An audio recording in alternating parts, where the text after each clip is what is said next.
Hello student, good morning. Today I will discuss about your first topic and related hybridization. जैसा कि हमने आपके previous topic में कई सारी चीज़ें आपको डिस्कस की थी, उसमें कुछ रिमेनिंग पोर्शन है जो आज हम डिस्कस करेंगे, जिसके थ्रू आपका जो पूरा चैप्टर जो है, फर्स्ट चैप्टर जो है कंप्लीट हो जाएगा। आइए जानते हैं हाइब्रिडाइजेशन के बारे में। हाइब्रिडाइजेशन क्या होता है? हाइब्रिडाइजेशन मीन्स होता है संकरण। संकरण क्या होता है? क्रॉस ब्रीडिंग कराई जाती है प्लांट्स की, जिससे हमको एक न्यू रिजल्ट मिलता है, न्यू प्लांट के फॉर्म में एक रिजल्ट मिलता है, उसको हाइब्रिडाइजेशन कहते हैं। इधर क्या है आपका, क्या कह रहा है? The cross breeding of plants has resulted in new variety of crops, या फिर क्रॉप्स कह दीजिए, या फिर आप प्लांट कह दीजिए। जो आपकी अलग अलग सीड्स हैं, उनकी अलग अलग क्वालिटियों को लेकर जो है आपस में संकर कराते हैं, तो उनसे एक न्यू क्वालिटी का सीड जो है जनरेट होता है, उसको हम कहते हैं हाइब्रिडाइजेशन। जैसे हमने आपको कुछ चीज़ें बताई होंगी, अलग अलग वैरायटीज़ ऑफ प्लांट्स, जैसे ग्राम से रिलेटेड, वीट से रिलेटेड, बाजरा से रिलेटेड और मेज से रिलेटेड। जैसे हमने वीट से रिलेटेड बताया होगा आपके जो है सीड्स के बारे में, जैसे आपका होता है जया होता है, आपका जगन्नाथ होता है, और T141 एंड पद्मा, ये सारी क्वालिटी किससे रिलेटेड होती हैं? आपकी वीट से, राइस से रिलेटेड है। ये सारी जो आपकी क्वालिटीज है राइस से रिलेटेड है। और वीट से रिलेटेड क्या होती हैं? जैसे हमने सरबती बताया था आपको, हीरा मोती बताया था, और इसमें कुछ और क्वालिटी हैं सीड के बारे में वीट की, जैसे सोनारा 64 होता है एंड VIP 31। ये जो है स्टैंडर्ड क्लास के आपके सीड्स होती हैं, जिससे जो प्रोडक्शन होता है क्रॉप्स का वो ज़्यादा से ज़्यादा होता है, जिससे कि फार्मर्स को ज़्यादा से ज़्यादा बेनिफिट हो। ये आपकी किसकी क्वालिटी हो गई? वीट्स की वेराइटीज हो गई अलग अलग।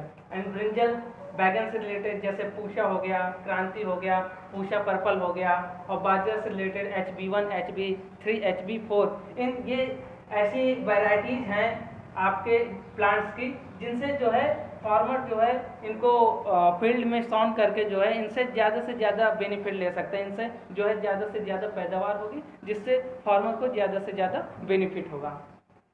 अगर हम ग्रीन जो रिवोल्यूशन हुई थी इंडिया में, वो लगभग 1960 के आसपास हुई थी। उस समय आपकी जो है इंडिया में काफ़ी भुखमरी चल रही थी, जिससे कि उत्पादन उतना मात्रा में नहीं हो रहा था। मतलब आपके जो है अच्छी क्वालिटी के बीज नहीं थे, बीज वगैरह नहीं थे, सीड्स नहीं थे। तो आपके एक साइंटिस्ट थे डॉक्टर MS स्वामीनाथन, तो उन्होंने काफ़ी रिसर्च किया, तब उन्होंने ये प्रोसेस दिया हाइब्रिडाइजेशन का, जिससे कि जो आपकी जो अलग अलग क्वालिटियाँ हैं दो बीजों की सीड्स की, नर या मादा की, जो है उनको आपस में कंबाइन करते हैं, तो एक न्यू प्लांट्स या न्यू सीड्स का जो है जनरेट होता है।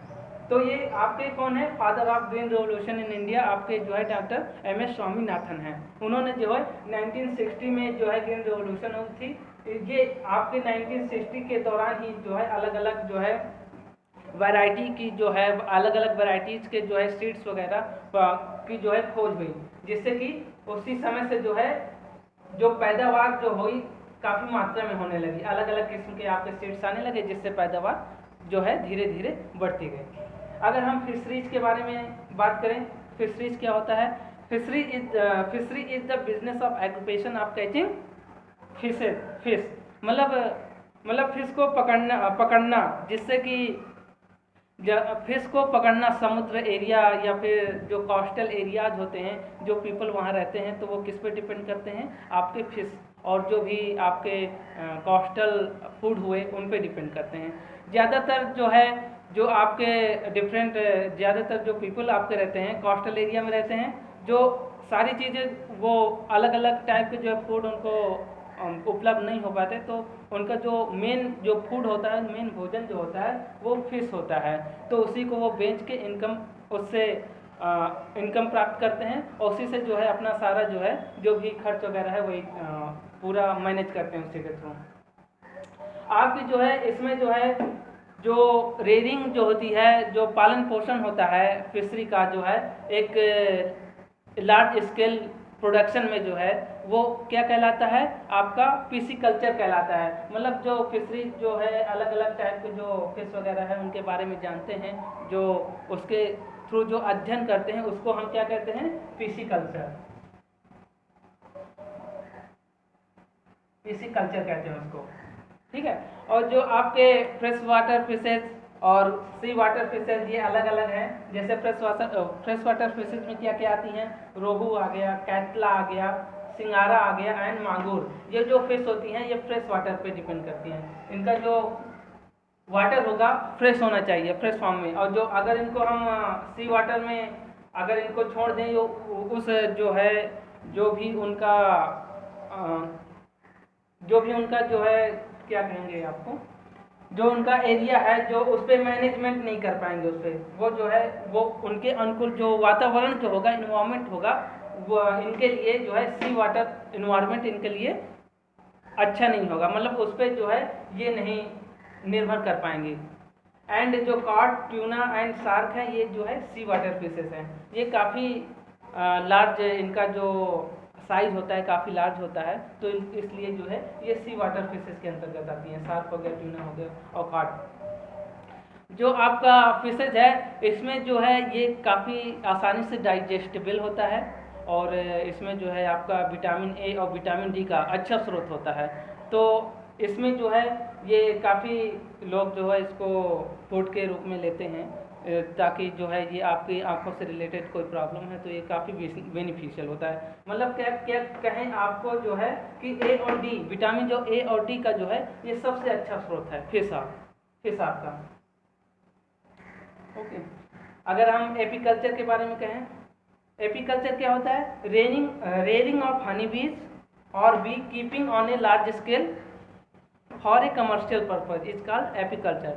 मतलब जो आपका कमर्शियल पर्पज मीन्स व्यावसायिक उद्देश्य से जो भी आपका बीज मधुमक्खियों को जो है हम पालते हैं, उनका पालन करते हैं, फिर उनके माध्यम से हमको शहद मिलता है जो हम मार्केट में उसको क्या करते हैं, सेल करते हैं, जिससे हमको क्या होती है, इनकम प्राप्त होती है। वही जो है ये है एक प्रकार से कहें कि इनकम जो है गेन करने का एक अलग तरीका है, जिसको कहेंगे एपीकल्चर। एपीकल्चर मतलब इसमें जो है मधुमक्खियों का पालन करते हैं, ठीक है।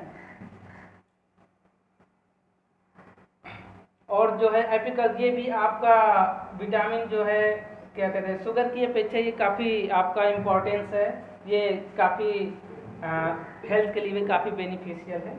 और पोल्ट्री के फॉर्म में आए, अगर पोल्ट्री के बारे में डिस्कस करें तो पोल्ट्री क्या होती है, poultry is the term used for birds reared for the production of eggs and meet.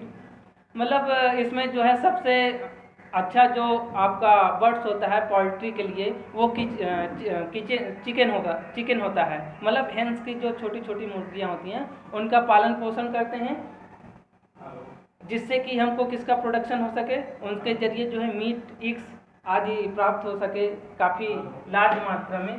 तो आपका किस टर्म में आता है, पोल्ट्री के टर्म में आता है। इसमें और भी कई चीज़ें हैं पोल्ट्री से रिलेटेड, जैसे अगर हमको एग्स का प्रोडक्शन करना है, जैसे आपका डक हो गया, क्वेल हो गया, एंड क्वेल मीन्स ये सब चीज़ जो है। लेकिन सबसे अच्छा जो स्रोत होता है, जो सबसे अच्छा स्रोत होता है पोल्ट्री का, वो होता है चिकन, सॉरी। और इसमें जो आपका जो है मुर्गियों से जो अंडा का उत्पादन, मीट का उत्पादन होता है, ये सब। और जो भी आपके हेन से जो एग्स होते हैं हेन के, उसमें जो है आपका जो वाइट पोर्शन और येलो पोर्शन है वो भी काफ़ी हेल्थ के लिए बेनिफिशियल होता है। उसमें जो है विटामिन जो है बी की मात्रा और प्रोटीन भी की अधिकता बहुत होती है।